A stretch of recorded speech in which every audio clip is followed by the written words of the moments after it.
Hey guys, well, old characters die and new ones pop up. Who would have thought?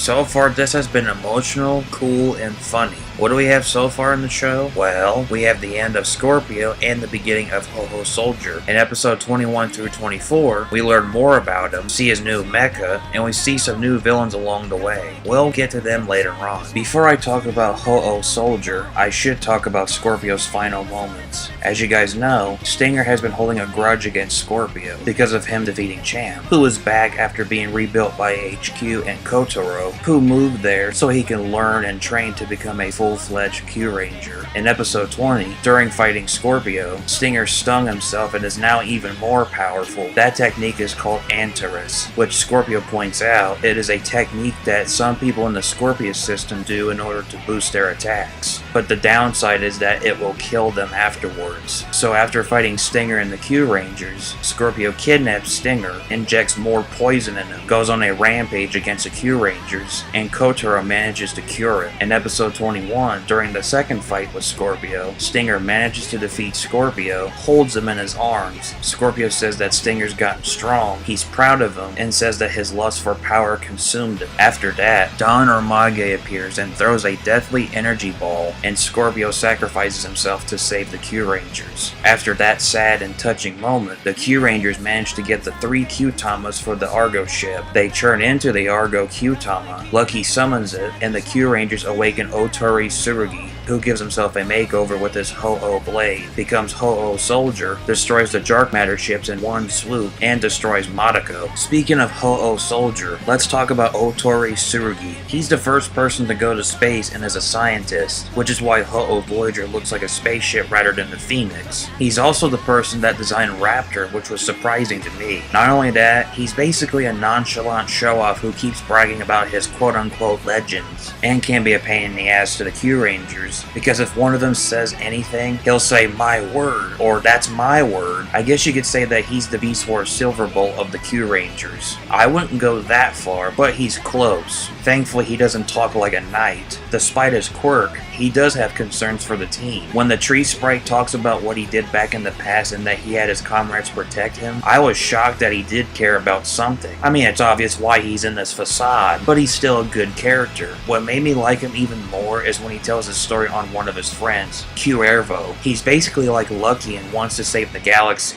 despite being a tactical person. After being killed by Don Ormage while saving Tsurugi, he was sad, and that's why he doesn't want the Kyurangers to fight dark matter. He's afraid that they'll be dead, and Lucky, as always, tells him that he will be a shield and that he will fight and save the galaxy. You gotta appreciate Lucky for what he's doing.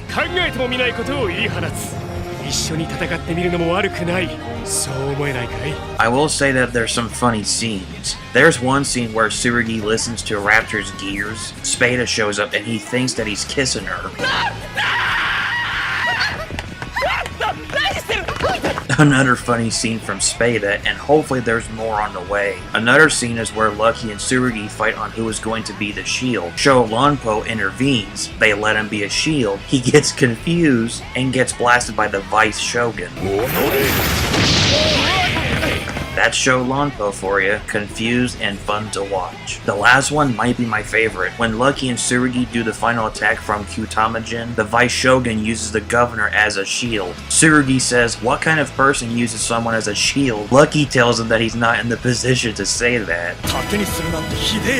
Don't you even start with me right now. Are you freaking kidding me? You gotta love humor from Super Sentai. Besides those scenes, when Tsurugi mentions that he defeated Don Ormage, now everyone is interested in how he did it, and how Don Ormage is alive. But here's the kicker that I didn't know. When he uses immortality to kill Don Ormage, he fails and gets hurt by him. He reveals that he wants to go back in time with the Toki Q-Tama in order to figure out what happened in the battle. So am I. I want to know why he lied that he killed Don Ormage, and why he's still alive. At first I was worried that he was going to be stupid, but once he started being serious and everything else, I start to like him more, and he's probably number 4 on my favorite Kyuranger character list. I do like Houou Soldier's design. His helmet with the headset reminds me of a Q-Tama. He looks like if Majigrat and Decorat slot mode combined together and you get a hybrid of the two. That, and he can easily destroy anything like I said before. The new villains that we get are good, but so far we've only seen 1 out of the 3 do some action. Apparently their Vice shoguns, and they're new in the Dark Matter rankings. Something that we've never seen before until now. The new mecha that we get is pretty cool. As I mentioned before, I had a feeling that the 3 parts of the Argo ship would be Houou Soldier's mecha, and I was right. I'm pretty sure some of us can connect the dots on that one. Anyway, Houou Voyager looks cool and has a nice phoenix symbol on it. The combining sequence is neat and just what you expect from a space rocket mecha. It launches from the Houou base, flies up to the Houou station, goes through the hole, they both combine, and now we have Gigant Houou. I like how the phoenix symbol is now on its face and resembles Houou Soldier. Just like with Build Dio almost resembling Tokyo Rokugo, the final attacks of Gigant Houou are both good and hot, no pun intended. Now, just like with every other Super Sentai show, Kyuuranger and Gigant Houou combines together and forms Q-Tamajin. This is the kind of bonkers and crazy forms that I look for. Like I mentioned before, it's not G12 formation or Samurai Houou, but it's still in that category. The final attack is also pretty damn cool. As much as I didn't mind Ryute Kyuuranger, this form I like the most, despite the fact that, once again, I prefer all Voyagers to combine into a hodgepodge of a robot. It may happen later on, who knows? Overall, these episodes were really good, and I can't wait to see more on Tsurugi and his story about the other past comrades. I'll miss Scorpio, and I can easily say that he's one of the best villains and one of the best characters in the show. I'm glad that the end of Scorpio and the arrival of Tsurugi was balanced out well, and not just have one be better than the other one. I'm also looking forward in learning about these Feist Shoguns. We've only seen one at the time of this recording. Maybe they can be interesting like Ikagen and Madako. I don't know. Only time will tell. Anyway, very good episodes, and I wait for more good stuff from this show. See you in the next Kyuuranger video. Thank you for watching, and as always, I will catch you later.